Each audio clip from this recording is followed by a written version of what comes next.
Assalamualaikum warahmatullahi wabarakatuh. Perkenalkan, kami dari kelompok 4 ingin mempresentasikan mata kuliah MSDM. Perkenalannya dimulai dari teman saya.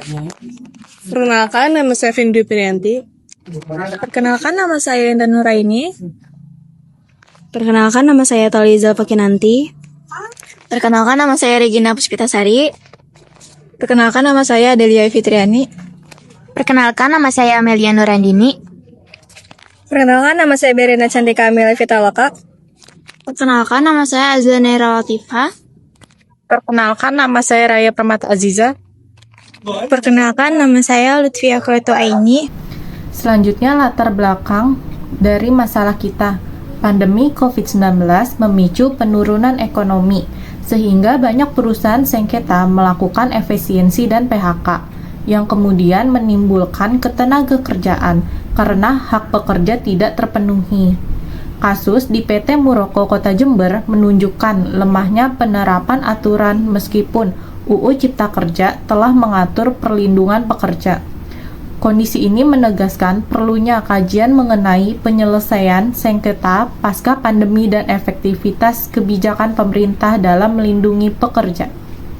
Hubungan industrial dan PHK. Landasan teori PHK didasarkan pada hubungan industrial Pancasila HIP yang menuntut keseimbangan antara kepentingan pengusaha dan pekerja. Secara hukum, PHK diatur dalam UU No. 13 tahun 2003 yang telah direvisi oleh UU No. 6 tahun 2023 dan PP No. 35 tahun 2021 yang menegaskan bahwa PHK adalah langkah terakhir dan harus dilakukan sesuai prosedur serta disertai hak. Penjelasan tentang faktor internal perusahaan pendorong PHK.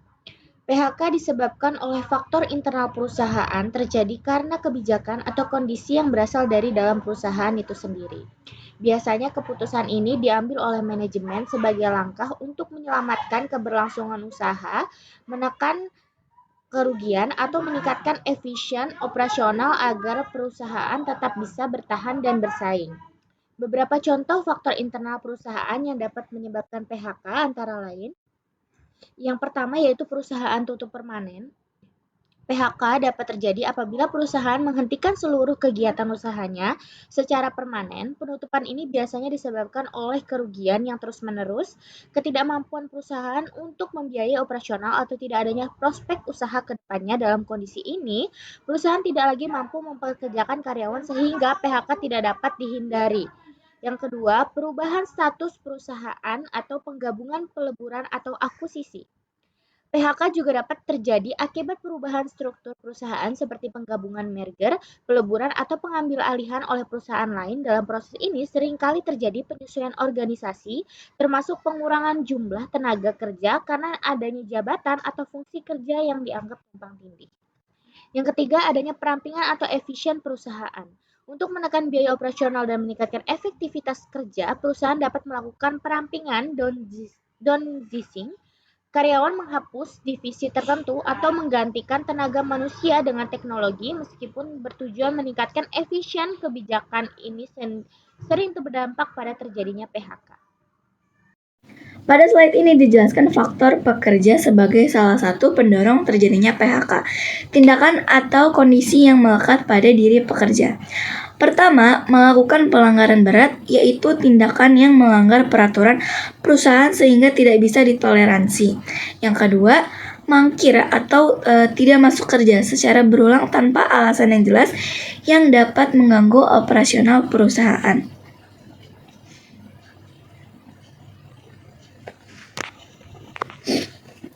Yang ketiga, cacat atau sakit berkepanjangan yang menyebabkan pekerja tidak mampu menjalankan tugasnya secara optimal. Dan yang terakhir, mencapai usia pensiun di mana hubungan kerja berakhir sesuai dengan ketentuan yang berlaku. Nah, faktor-faktor inilah yang dapat menjadi dasar perusahaan dalam melakukan pemutusan hubungan kerja. Bentuk-bentuk pemberhentian hubungan kerja. Yang pertama, ada PHK atau pemutusan hubungan kerja. Yang kedua, berakhirnya perjanjian kerja waktu tertentu atau PKWT. Yang ketiga, mengundurkan diri atau resign. Yang keempat, meninggal dunia. Baik, selanjutnya ada resiko dan dampak PHK. PHK menimbulkan resiko bagi pekerja berupa hilangnya pendapatan, penurunan kemampuan memenuhi kebutuhan, serta tekanan sosial dan psikologis. Bagi perusahaan, PHK dapat menimbulkan resiko hukum jika prosedur dilanggar serta merusak reputasi di mata publik. Karena itu, PHK harus dilakukan dengan pertimbangan matang dan sesuai ketentuan hukum agar dampaknya dapat diminimalkan bagi kedua belah pihak.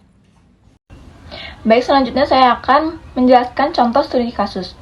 Studi kasus ini menyoroti dampak besar pandemi COVID-19 yang memaksa PT Murfa Kota Jember melakukan pemutusan hubungan kerja atau PHK massal. Namun, PHK tersebut dilaksanakan tanpa prosedur yang benar dan mengabaikan hak-hak normatif karyawan, seperti pesangon. Pihak perusahaan berdalih tindaknya dibenarkan oleh keadaan kahar atau force majeure. Meskipun demikian, secara hukum, force majeure bukanlah alasan mutlak untuk melepaskan tanggung jawab perusahaan terhadap hak-hak pekerja yang di PHK. Selanjutnya, studi kasus. Kesimpulannya, studi kasus ini menegaskan bahwa bahkan dalam situasi krisis sekalipun, perlindungan terhadap hak-hak pekerja harus dijaga. Walaupun regulasi sudah kuat, Undang-Undang Nomor 6 Tahun 2023 tentang Cipta Kerja dan PP Nomor 35 Tahun 2021, pelaksanaannya masih menghadapi banyak tantangan. Oleh karena itu, pengawasan dari pemerintah dan kesadaran hukum dari pihak perusahaan menjadi sangat penting. Pada bagian ini, saya akan menyampaikan analisis terkait pemutusan hubungan kerja atau PHK pasca pandemi. Berdasarkan analisis yang dilakukan, PHK seharusnya menjadi upaya hukum terakhir atau yang dikenal dengan istilah ultimum remedium. Artinya, PHK hanya boleh dilakukan apabila tidak ada lagi solusi lain yang dapat ditempuh oleh perusahaan. Namun, dalam praktiknya masih banyak perusahaan yang menggunakan alasan keadaan kahar atau force majeure sebagai pembenaran untuk melakukan PHK tanpa memenuhi hak-hak normatif para pekerja. Hal ini tentu bertentangan dengan Undang-Undang Cipta Kerja dan Peraturan Pemerintah Nomor 35 Tahun 2021 yang mewajibkan perusahaan untuk tetap memenuhi hak-hak pekerja secara adil. Perlu ditegaskan bahwa force majeures tidak dapat dijadikan alasan mutlak untuk menghindari tanggung jawab hukum. Perusahaan tetap memiliki kewajiban untuk membuktikan kerugian yang dialami secara objektif dan transparan. Selanjutnya, saya akan membacakan analisis. Oleh karena itu, dalam banyak kasus, Pengadilan Hubungan Industrial atau PHI memutuskan PHK yang tanpa dasar hukum kuat sebagai tidak sah dan mewajibkan perusahaan membayar kompensasi penuh. Kasus ini menyoroti perlunya konsistensi dalam pelaksanaan perlindungan hukum dan adanya kelemahan pengawasan pemerintah dalam implementasi regulasi ketenaga kerjaan. Prinsip utama dalam penyelesaian sengketa adalah mengedepankan keadilan, musyawarah, dan kepastian hukum untuk menjamin hak-hak pekerja secara proporsional. Selanjutnya ada kesimpulan. Pandemi COVID-19 memberikan dampak besar pada hubungan kerja dan memunculkan perselisihan yang menunjukkan perlindungan hukum ketenagakerjaan masih belum optimal.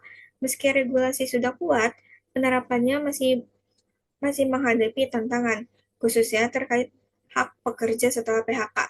Karena pandemi tidak dapat dijadikan alasan untuk mengabaikan kewajiban perusahaan, penyelesaian sengketa harus tetap mengutamakan keadilan, musyawarah, dan perlindungan pekerja melalui perundingan, mediasi, atau jalur hukum.